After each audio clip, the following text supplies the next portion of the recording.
India में natural resources के भंडार हैं। इंडिया में मिट्टी अच्छी क्वालिटी की है। सैकड़ों नदियाँ और उनकी सहयोगी नदियाँ हैं। हरे भरे जंगल हैं।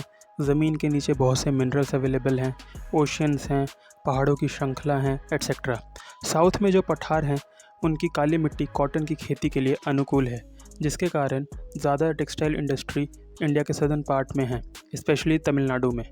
इंडो गेंजेटिक प्लेन्स जो कि वेस्ट में अरेबियन सी से ईस्ट में बे ऑफ बंगाल तक फैले हैं, ये दुनिया में सबसे ज़्यादा उपज वाले, खेती करने के लिए अनुकूल और जनसंख्या वाले एरियाज़ में आते हैं। इंडिया के जंगल हरियाली प्रोवाइड करते हैं जीव जंतुओं को। इंडिया में वर्ल्ड का 8% आयरन और रिजर्व्स है। इंडिया के अलग अलग पार्ट्स में कोयला, natural gas, bauxite, copper, chromate, diamonds, gold, lead, lignite, manganese, zinc, uranium etcetera के भी रिजर्व्स हैं। बट इंडिया में जो इकोनॉमिक डेवलपमेंट हुआ है उसके कारण इंडिया के नेचुरल रिसोर्सेज कम हुए हैं एंड एनवायरनमेंट पर और लोगों के हेल्थ पर बुरा असर पड़ा है। इंडिया में एनवायरनमेंट पे दो तरफ से खतरा है। एक तरफ इंडिया में गरीबी होने के कारण एनवायरनमेंट को नुकसान होता है और दूसरी तरफ इंडस्ट्रियल सेक्टर के ग्रोथ से होने वाला पोल्यूशन। इंडिया में ये कुछ एनवायरनमेंटल इश्यूज़ हैं जो कि ज़्यादा कंसर्निंग है, जैसे लैंड डिग्रेडेशन और सॉइल इरोजन यानी मिट्टी की क्वालिटी और न्यूट्रिएंट्स का कम होना, बायोडाइवर्सिटी लॉस जैसे डिफॉरेस्टेशन और वाइल्ड लाइफ का एक्सटिंक्ट होना, एयर पोल्यूशन जिसमें कि अर्बन एरियाज़ में कार्स और टू व्हीलर से होने वाला पोल्यूशन, वाटर कंटेमिनेशन और फ्रेश वाटर की कमी, सॉलिड वेस्ट मैनेजमेंट। इंडिया में लैंड डिग्रेडेशन लैंड के मिसयूज़ और ख़राब मैनेजमेंट के कारण हुआ है।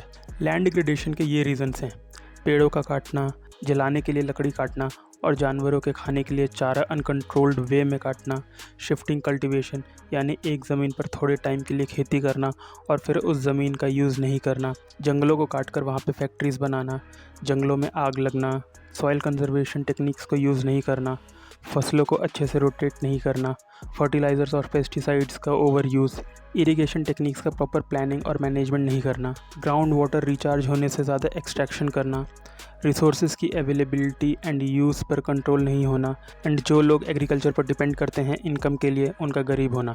फॉर एग्जांपल, गरीब होने की वजह से वो काउडंग्स, लकड़ी, कोयला यूज़ करते हैं खाना बनाने के लिए, जिससे कि पेड़ भी कम होते हैं और पोल्यूशन भी होता है। इंडिया में वर्ल्ड के टोटल एरिया का बस 2.5% ही लैंड है, बट इंडिया में वर्ल्ड के टोटल पॉपुलेशन का 17% लोग रहते हैं और टोटल पशुओं का 20% इंडिया में है। कॉन्सिक्वेंटली पॉपुलेशन ज़्यादा है और रिसोर्सेज फाइनाइट हैं। एग्रीकल्चर, इंडस्ट्रियल ग्रोथ और ह्यूमन सेटलमेंट से लैंड रिसोर्सेज पर प्रेशर पड़ रहा है और एनवायरनमेंट पर भी। इंडिया में पर कैपिटा फॉरेस्ट लैंड बस 0.06 हेक्टेयर है, जो कि बहुत कम है स्टैंडर्ड रिक्वायरमेंट से। लोगों की बेसिक नीड्स को पूरा करने के लिए कम से कम 0.47 hectare per capita forest land होना चाहिए। इससे साफ पता चलता है कि इंडिया में फॉरेस्ट कम है और पॉपुलेशन ज़्यादा है। एंड ऐसा इसलिए है क्योंकि जो जंगल काटे जा रहे हैं इंडिया में वो परमिसेबल लिमिट से 15 मिलियन क्यूबिक मीटर ज़्यादा हैं।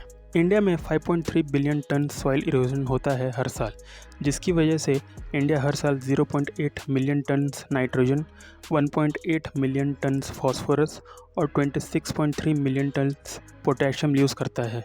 इंडियन गवर्नमेंट के अकॉर्डिंग इंडिया हर साल 5.8 मिलियन टन से लेकर 8.4 मिलियन टन तक न्यूट्रिएंट्स लूज़ करता है सॉइल इरोजन की वजह से। इंडिया में एयर पोल्यूशन अर्बन एरियाज़ में बहुत ज़्यादा है।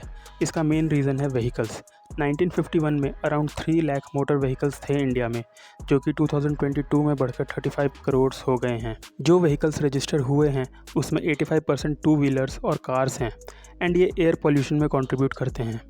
व्हीकल एमिशन ग्राउंड लेवल पे ही होता है तो ये लोगों की हेल्थ को ज़्यादा नुकसान पहुंचाता है। जिन अर्बन एरियाज़ में इंडस्ट्रीज़ और थर्मल पावर प्लांट्स हैं वो भी एयर पोल्यूशन को इंक्रीज़ करने में कंट्रीब्यूट करते हैं। वर्ल्ड में जो 10 सबसे बड़े इंडस्ट्रियलाइज्ड देश हैं उसमें से एक इंडिया भी है, लेकिन इंडिया को यहाँ तक पहुँचने का प्राइस पे करना पड़ा है, जो कि है अनप्लैन्ड अर्बनाइजेशन, पोल्यूशन और risk of accidents. Indian government ने 1974 में CPCB यानी central pollution control board setup किया था एयर और वाटर पोल्यूशन को मॉनिटर करने के लिए। CPCB ने ये 17 लार्ज और मीडियम स्केल इंडस्ट्रीज़ कैटेगराइज की हैं जो कि ज़्यादा एनवायरनमेंट को पॉल्यूट करती हैं। इन्हें रेड कैटेगरी इंडस्ट्रीज़ बोला जाता है। इंडिया का एनवायरनमेंट बहुत चैलेंजेस फेस कर रहा है। मिनिस्ट्री ऑफ एनवायरनमेंट सेंट्रल और स्टेट पॉल्यूशन कंट्रोल बोर्ड्स, इनके लिए गए स्टेप्स का रिजल्ट अभी तक कुछ अच्छा देखने को नहीं मिला है। अगर हम अपने लिविंग स्टाइल को ही इम्प्रूव करने में लगे रहेंगे और फ्यूचर जनरेशन के बारे में नहीं सोचेंगे तो नेचुरल रिसोर्सेज बहुत जल्दी ख़त्म होंगे एंड एनवायरनमेंट की क्वालिटी भी डिग्रेड होगी।